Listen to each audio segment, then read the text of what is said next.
সম্প্রতি পাকিস্তানের জনপ্রিয় সঙ্গীত শিল্পী আতিফ আসলাম বাংলাদেশে এসেছিলেন। গান গেয়ে মাতিয়েছেন মঞ্চ। 19 এপ্রিল অনুষ্ঠিত এই কনসার্টে অংশ নিয়েছিলেন অসংখ্য ভক্ত অনুরাগীরা। উপস্থিত ছিলেন দেশের বিভিন্ন নামী তারকারাও। তাদের মধ্যে ছিলেন ছোট পর্দার জনপ্রিয় অভিনেত্রী সাদিয়া আয়মান। সামাজিক যোগাযোগ মাধ্যম ফেসবুকে একটি ছবি পোস্ট করেছেন কাজল রেখা খ্যাত অভিনেত্রী। সাদিয়ার পোস্টে করা ছবিতে দেখা যায় আতিফের সাথে সেলফি তুলছেন তিনি। এ বিষয়ে গণমাধ্যমে সাদিয়া আয়মান বলেন, অনেকদিন ধরেই ইচ্ছা ছিল আতিফ আসলামের কনসার্টে যাওয়ার, আর এ কারণেই গিয়েছিলাম। সেখানে খুব অল্প সময়ের জন্য তার আতিফ আসলাম সাথে কথা বলা ও ছবি তোলার সুযোগ হয় আমার।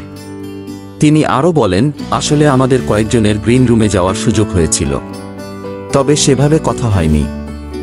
শুধু তাকে বলেছিলাম, আপনার গান আমার খুব ভালো লাগে, আমি কি একটা সেলফি তুলতে পারি? এরপর ছবি তোলা হয়। সাদিয়া আরও বলেন, আতিফ আসলাম খুবই বিনয়ী মানুষ। সব মিলিয়ে বলতে গেলে আমার দারুণ একটা অভিজ্ঞতা হয়েছে।